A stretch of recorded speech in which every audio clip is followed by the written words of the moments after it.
B pharm first semester analysis unit 1 में आपको analysis के डेफिनेशन ज़रूर देख लेने हैं, क्योंकि एनालिसिस का डेफिनेशन कई बार पूछा गया है।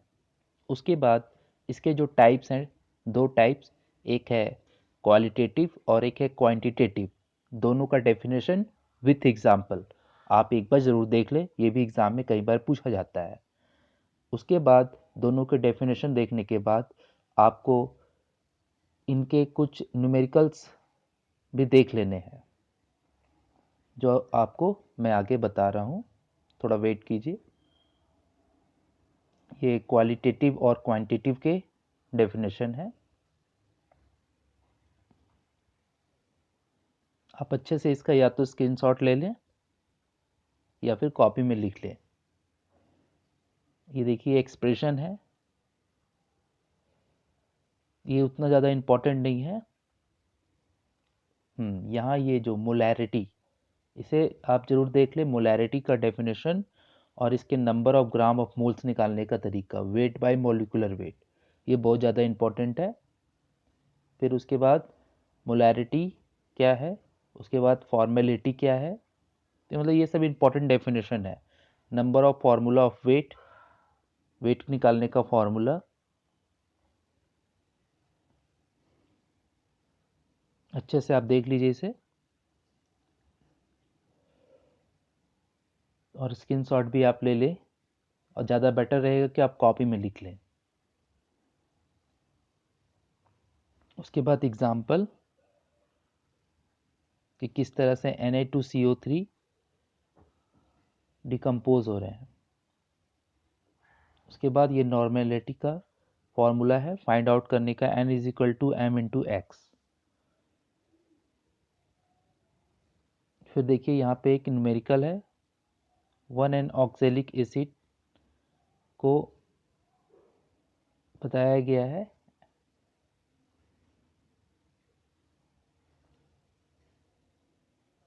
ये सारे एक्सप्रेशन बहुत ज़्यादा इम्पॉर्टेंट है। इक्विवेलेंट वेट का डेफिनेशन,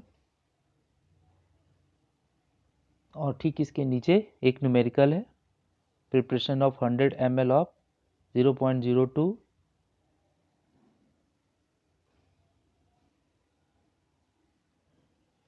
तो इस तरह से फाइंड आउट करना है। ये नीचे दूसरा तरीका है।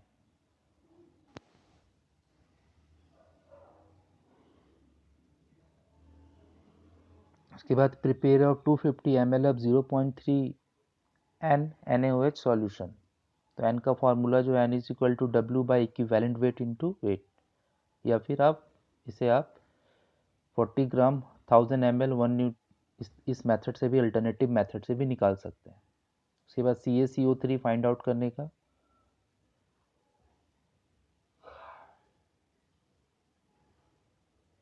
तो इसे आप प्रैक्टिस एक बार कर लोगे तो फिर कोई परेशानी नहीं होगी।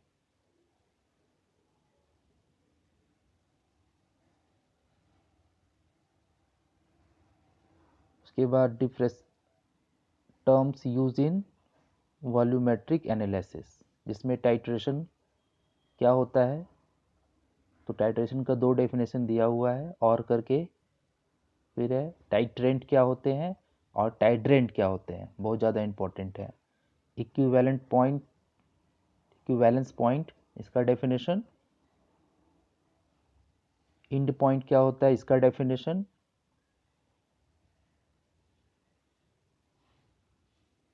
इंडिकेटर्स क्या होते हैं, इसके definition.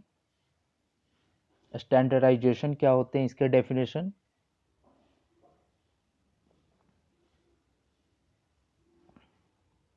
Different technique of analysis, जिसमें कि वॉल्यूमेट्रिक एनालिसिस,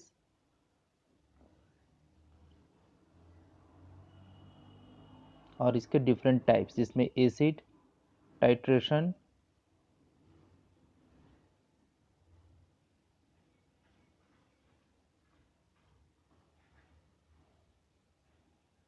उसके बाद रेडॉक्स टाइट्रेशन,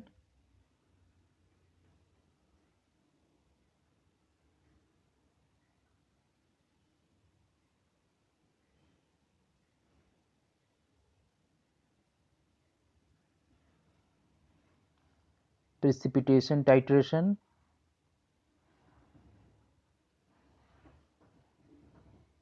इसका पूरा डेफिनेशन नीचे तक विथ एग्जाम्पल। और नंबर 4 जो आपको दिख रहा है,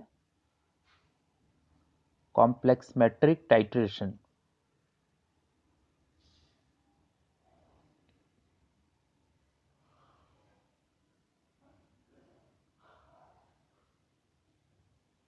ये इसके एग्जाम्पल्स हैं। जिंक का टाइट्रेशन किस प्रकार हुआ, उसके बाद नॉन एक्वास टाइट्रेशन।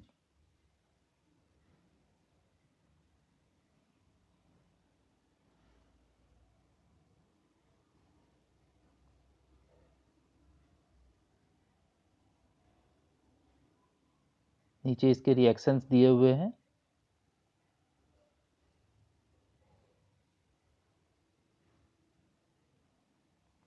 अगर रिएक्शन लिखने में परेशानी हो रही है तो आप कम से कम इसका डेफिनेशन लिख लें।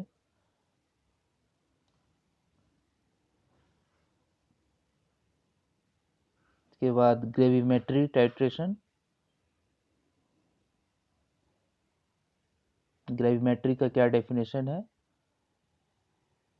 और ये किस प्रकार का टेक्निक है।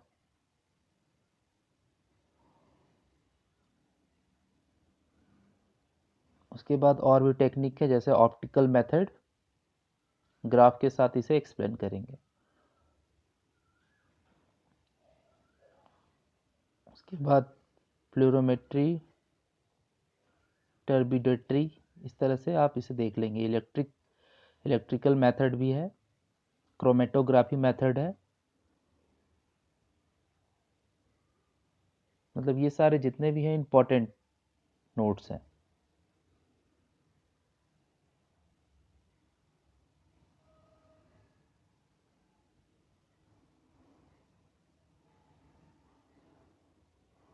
Primary and secondary standards.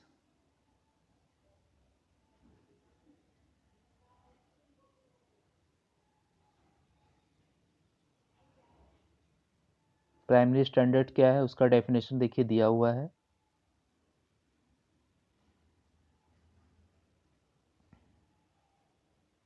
उसके बाद characteristic of primary standard substances, जिसमें कुल मिलाकर 6 पॉइंट आपको दिख रहे हैं अभी।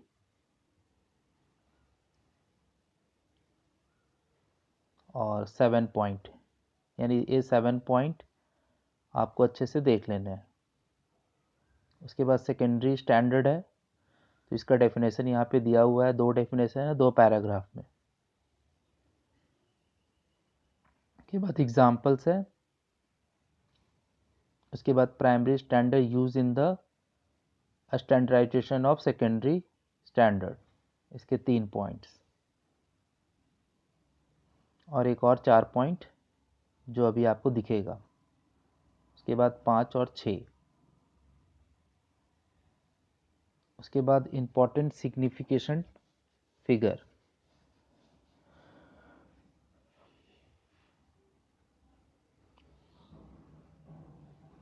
तो ये सारे नोट्स आप एक बार ज़रूर देख लें एग्ज़ाम में जाने से पहले, ठीक है। उसके बाद देख लीजिए लाइट एक्यूरेसी एंड प्रिसीजन, और कहीं कहीं पर वेरी वेरी इंपॉर्टेंट भी लिखा हुआ है, उसको पढ़ना बेहद ज़रूरी है। प्रिसीजन क्या होता है,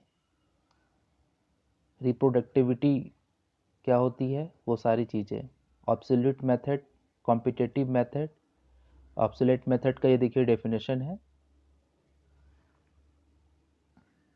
इसके एग्जाम्पल्स हैं। और ये कॉम्पिटिटिव मेथड, इसका डेफिनेशन, फिर इसके एक एग्जाम्पल। उसके बाद प्रिसीजन का डेफिनेशन।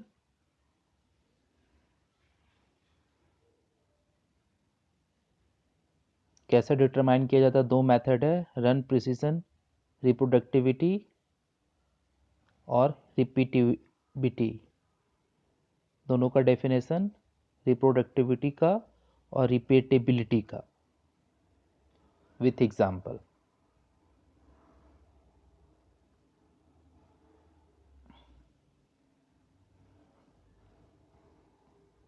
नीचे एग्जाम्पल्स दिए हुए हैं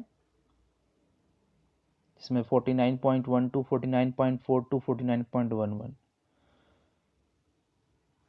और नीचे इसका एक्सप्लेनेशन।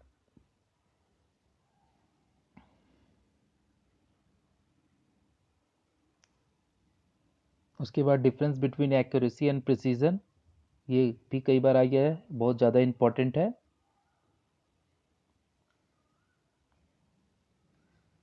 इसके कुल 4 पॉइंट्स आपको देख ही लेने हैं। उसके बाद इरर, ये भी बहुत ज़्यादा इम्पोर्टेंट है, वेरी वेरी इम्पोर्टेंट। इरर और उसके types, determinate error, indeterminate error. Determinate error का डेफिनेशन नीचे दिया हुआ है और इसके टाइप्स भी नीचे दिए हुए हैं। फिर उसके बाद ऑपरेशनल इरर क्या होता है, उसका डेफिनेशन दिया हुआ है।